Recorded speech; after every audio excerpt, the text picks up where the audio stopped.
Everyone, welcome to my YouTube channel Pearls Point. और आज से हम स्टार्ट करने वाले हैं oncology syllabus of BSc nursing third year medical surgical nursing. तो इस वीडियो में we are going to talk about the basic terminologies, जो बेसिक डेफिनेशंस हैं, मतलब क्या होता है, जिससे आगे चलकर हम वेरियस टाइप के कैंसर्स के बारे में स्टडी कर सकें। तो लेट्स स्टार्ट द वीडियो। तो अगर हम ऑन्कोलॉजी वर्ड को स्प्लिट करें दो पार्ट में, which means first is the onco and the second part is the logy. तो ऑन्को का मतलब होता है नियोप्लाज्म। नियोप्लाज्म को बेसिकली हम ट्यूमर बोलते हैं, आगे मैं इसकी डेफिनेशन बताऊंगी। और लॉजी मतलब होता है स्टडी। तो ऑन्कोलॉजी एक ब्रांच होती है मेडिसिन की, जिसमें हम स्टडी करते हैं ट्रीटमेंट के बारे में, डायग्नोसिस के बारे में, प्रिवेंशन के बारे में ट्यूमर्स का, और इसी को हम बोलते हैं ऑन्कोलॉजी। ये ब्रांच होती है साइंस की जो कि डील करती है with the study of cancers. इसमें हम वेरियस टाइप ऑफ कैंसर्स के बारे में डील करते हैं। तो this is what about the definition of oncology. अब हम नियोप्लाजिया और नियोप्लाज्म के बारे में, ये जो दो टर्म्स हैं, इनके बारे में जानते हैं। तो सबसे पहले आ जाता है नियोप्लाजिया। इसको भी अगर हम स्प्लिट करें तो नियो का मतलब होता है न्यू और प्लासिया का मतलब होता है ग्रोथ। तो इसका मतलब होता है, नियोप्लाजिया का मतलब होता है ये एबनॉर्मल ग्रोथ और प्रोलिफरेशन होता है सेल्स का, या फिर एबनॉर्मल अमाउंट ऑफ सेल्स कोई भी बेनाइन और मेलिग्नेंट प्रोसेस के कारण। जो नॉर्मल अमाउंट होने चाहिए सेल्स की, उससे ज़्यादा जब हमें सेल्स देखने को मिलते हैं एबनॉर्मल अमाउंट में, ज़्यादा अमाउंट में, क्योंकि वहाँ पर ज़्यादा सेल डिवीजन देखने को मिल रहा है, उसे हम बोलते हैं नियोप्लाजिया। अब बात करें नियोप्लाज्म की, तो नियोप्लाज्म का यही मतलब होता है कि ये एक एबनॉर्मल मास होता है टिश्यू का, जिसे हम ट्यूमर भी बोलते हैं। अब इसमें ये जो ग्रोथ होती है ये बढ़ती जाती है, एक्सीड होती है, और ये कम्प्लीटली अनकोऑर्डिनेटेड होती है with that of normal tissue. यानी कि यहाँ पर हमें कंटिन्यूस सेल डिवीजन देखने को मिलता है, और जो सेल्स का अमाउंट है वो बढ़ता जाता है, जिसके कारण ये फॉर्म कर लेता है मास ऑफ टिश्यू, जिसे हम नियोप्लाज्म बोलते हैं, यानी कि ट्यूमर। अब आ जाते हैं हम कैंसर के बारे में, क्या कि एक्चुअली कैंसर होता क्या है। तो कैंसर एक ग्रीक वर्ड है बेसिकली, जिसका मतलब होता है क्रैब। ये इसलिए क्रैब इसलिए बोला, मतलब क्रैब से इसको इसलिए डिराइव किया गया क्योंकि जो क्रैब होता है वो हर डायरेक्शन में मूव करता है। तो सेम गोज़ विद कैंसर। अगर किसी को मैलिग्नेंट कैंसर है तो वो एक ऑर्गन से दूसरे ऑर्गन पे हमें देखने को मिलता है, वो पास हो जाता है और वो वहाँ पूरा फैल जाता है। इसीलिए ये क्रैब से जो ग्रीक वर्ड है वहाँ से लिया गया है। Cancer is a disease caused when cells divide uncontrollably and spreads into surrounding tissue, may also be spread to the distant organ।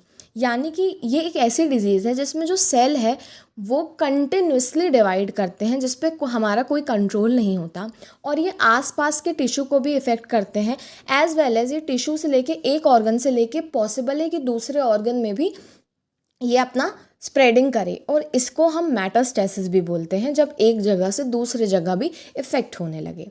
अब हम बात करते हैं ट्यूमर के क्लासिफिकेशन की। तो हमने देखा नियोप्लाज्म को ट्यूमर बोलते हैं। अब ये दो टाइप के होते हैं। पहला होता है बेनाइन ट्यूमर और दूसरा होता है हमारा मेलिग्नेंट ट्यूमर।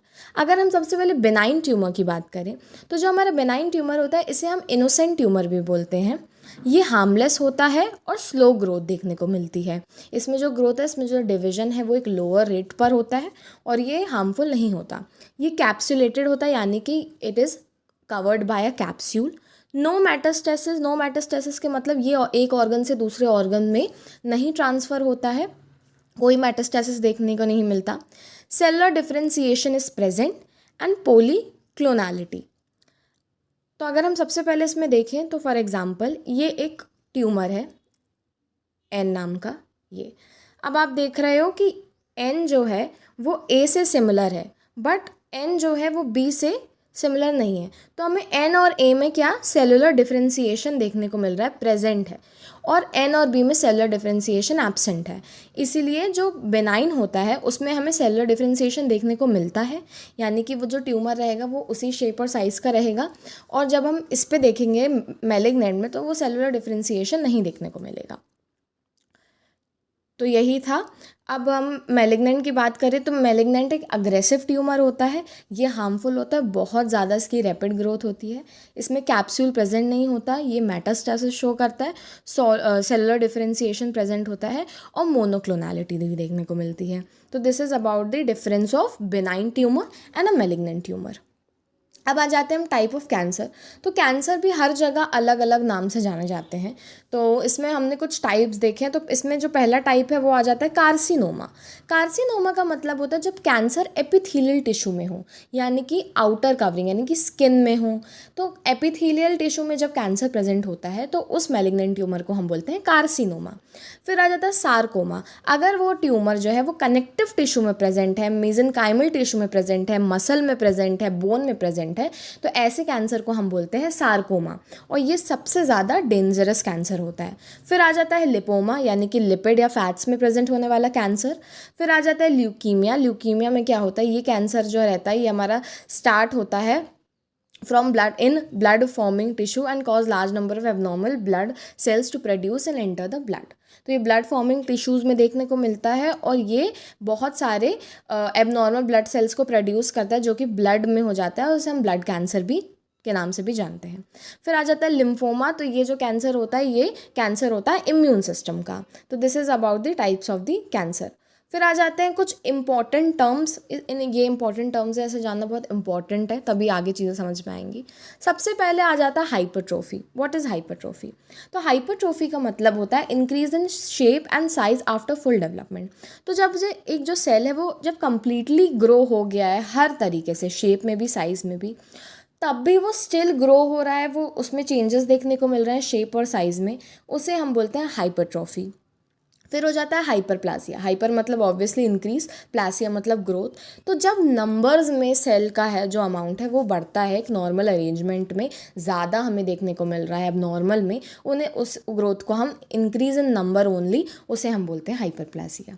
फिर आ जाता है अट्रोपी। अभी हाइपरट्रॉफी थी यानी बढ़ रहा था, एट्रोपी में डिक्रीज। क्या डिक्रीज होगा? साइज और शेप डिक्रीज होगा। फुल डेवलपमेंट के बाद भी हमें डिक्रीज देखने को मिलता है साइज और शेप में। फिर आ जाता है मेटाप्लाजिया। तो मेटाप्लाजिया को अपन याद कर सकते हैं एक सिंपल वर्ड से, that is transformation. For example ये सर्कल, मान लीजिए एक सर्कल शेप का सेल है, वो कुछ इस तरीके से हो गया।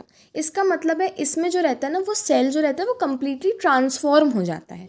और अगर डेफिनेशन की बात करें तो ये एक हाईली स्पेशलाइज्ड सेल से एक लेस स्पेशलाइज्ड सेल में कन्वर्ट हो जाता है।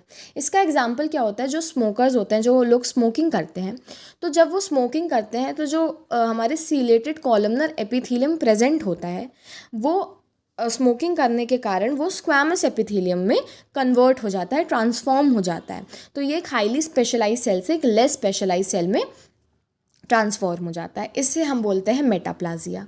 अब अगर हम बात करें डिस्प्लाजिया की, तो डिस्प्लासिया का मतलब होता है, डिस मतलब ऑब्वियसली बात है डिस्टर्बेंस, और प्लासिया मतलब ग्रोथ। तो जो हमें डिस्टर्बेंस देखने को मिलती है ग्रोथ में उसे हम बोलते हैं डिस्प्लाजिया।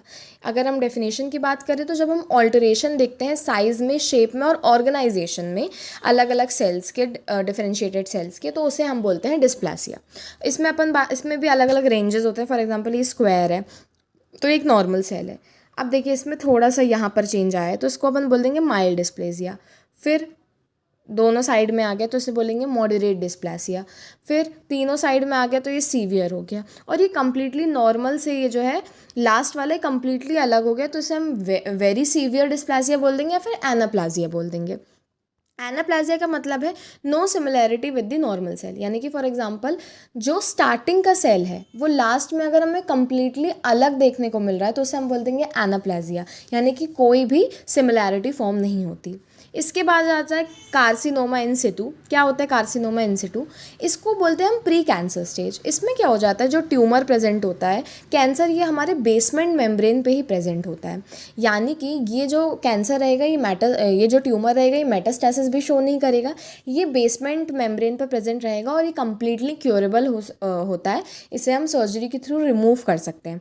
तो ये इसमें क्या होता है, जो ग्रुप होता है एबनॉर्मल सेल्स का वो अपनी लोकेशन से स्प्रेड बाद में कहीं नहीं होते हैं, एक बार वो जहाँ पर फॉर्म होते हैं वो वहीं पर होते हैं। हाँ, अगर ट्रीटमेंट नहीं हुआ, प्रॉपर डायग्नोसिस नहीं हुआ तो ये लेटर मेटास्टेसिस शो कर सकते हैं, नॉर्मल टिश्यूज़ में भी ये स्प्रेड हो सकते हैं और ये एक डेंजरस लेवल, एक डेंजरस स्टेज ऑफ कैंसर भी डेवलप हो सकता है।